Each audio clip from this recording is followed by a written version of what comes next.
28 मासूम जिंदगियां बुझा दी गई और देश एक बार फिर मातम में डूब गया। हाँ, मैं बात कर रहा हूँ पहलगाम आतंकी हमले की, जहां निर्दोषों को गोलियों से छलनी कर दिया गया। और एक बार फिर सवाल उठ खड़ा हुआ, क्या हमारी सरकार सो रही है?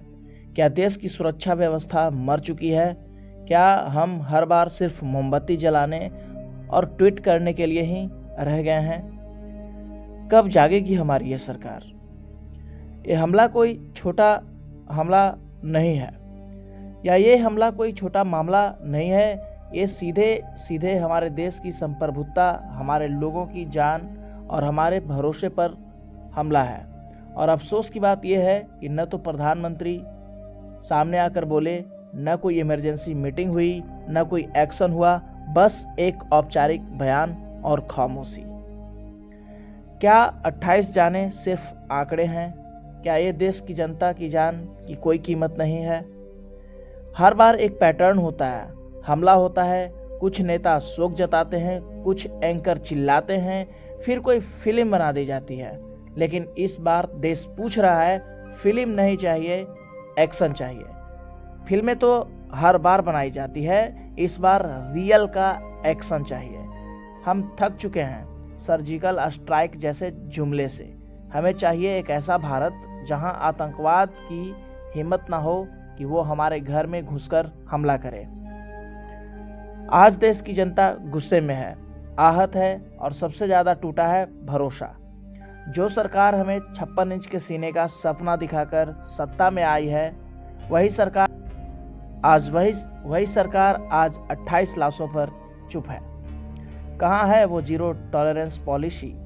कहाँ है वो दम जो पाकिस्तान को आंख दिखाता था? आज देश कह रहा है, हमें जवाब नहीं हिसाब चाहिए, हमें भाषण नहीं समाधान चाहिए। और अगर सरकार कुछ नहीं कर सकती तो हमें खुद एकजुट होकर वो आवाज़ बननी होगी जो सत्ता के गलियारों को हिला दे। कुछ लोग कह रहे हैं अब लाहौर में तिरंगा लहराना चाहिए, और मैं कहता हूँ हाँ बिल्कुल, लेकिन सिर्फ लाहौर में नहीं, जहाँ जहाँ से आतंक की जड़ें उठती है वहाँ वहाँ भारत की वीरता का झंडा लहराना चाहिए। लेकिन ये सब तब होगा जब हमारी सरकारें सियासी लाभ से ऊपर उठकर सच में देश की सुरक्षा को प्राथमिकता देगी। दोस्तों, जब भी भारत पर हमला होता है, एक बात बार बार सामने आती है, ये सिर्फ बंदूक से नहीं, एक पूरी मानसिकता से लड़ा जा रहा है। ये मानसिकता है भारत से नफरत की, शांति के दुश्मनों की और मजहबी कट्टरता की। ये हमला सिर्फ पहलगाम में नहीं हुआ, ये हमला हमारे विश्वास पर, हमारे तिरंगे पर, हमारे संविधान पर हुआ है।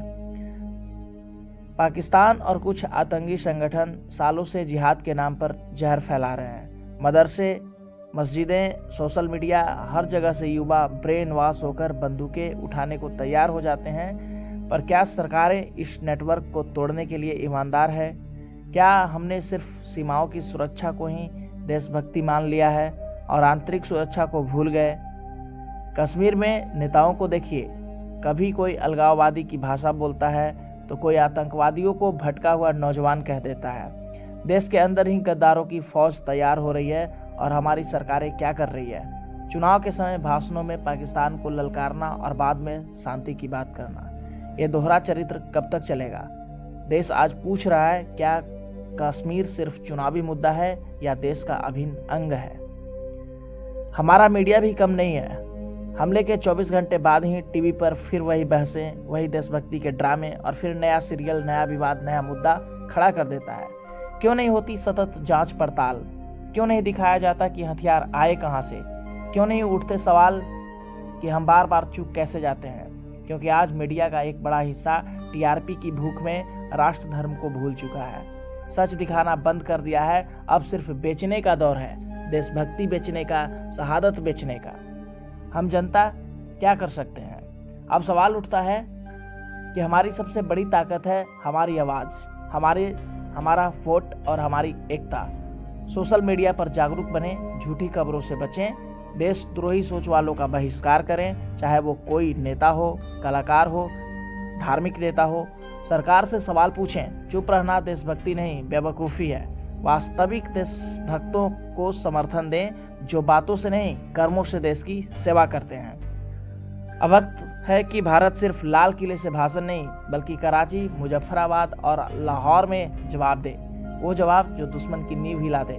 भारत को चाहिए ऐसी सरकार जो सिर्फ चुनाव जीतने के लिए नहीं, देश बचाने के लिए काम करे। जिन्होंने 28 लाशों पर भी राजनीति की, उन्हें देश याद रखेगा। और जो खून बहा, उसकी पुकार अब सिर्फ न्याय नहीं, इनकलाब मांग रही है। अब सवाल ये नहीं है कि ये हमला क्यों हुआ, अब सवाल है कि ऐसे हमले फिर दोबारा भविष्य में न हो। इसके लिए हम क्या करें? खुफिया एजेंसियों को स्वतंत्र और मजबूत बनाना होगा। उन्हें सिर्फ सरकार की मर्जी से नहीं, राष्ट्र हित में काम करने की आज़ादी मिलनी चाहिए।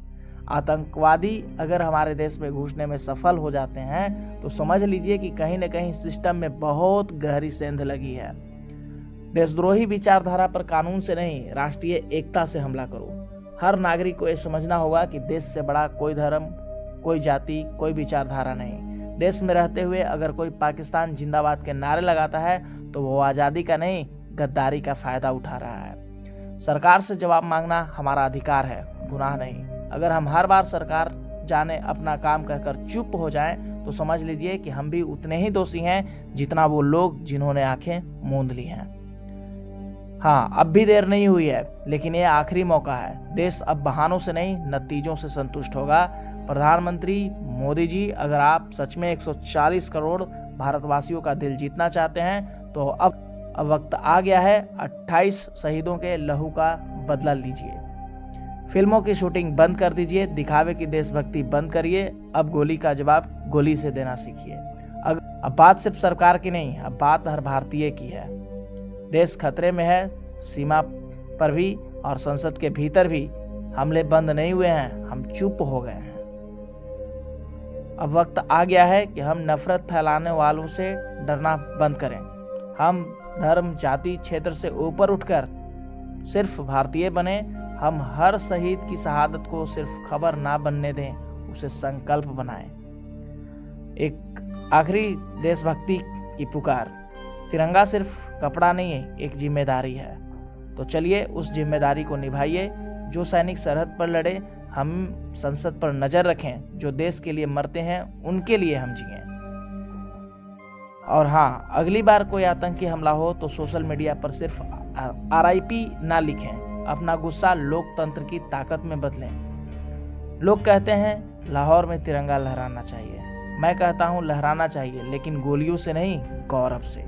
जब भारत इतना मजबूत हो जाए कि पाकिस्तान सोच भी ना सके हमला करने की, जब आतंकवाद खुद डरने लगे भारत के नाम से, जब हर भारतीय आतंकियों के खिलाफ एकजुट हो जाए, तब लहराओ तिरंगा लाहौर में और उस जमीन पर जहाँ कभी भारत की वीरता गूंजा करती थी। ये तिरंगा हमें जान से प्यारा है। इसकी शान के लिए अगर सरकार ना लड़े तो हम लड़ेंगे, क्योंकि ये देश किसी एक नेता का नहीं, ये देश 140 करोड़ देशभक्तों का है। जय हिंद, वंदे मातरम, जय भारत।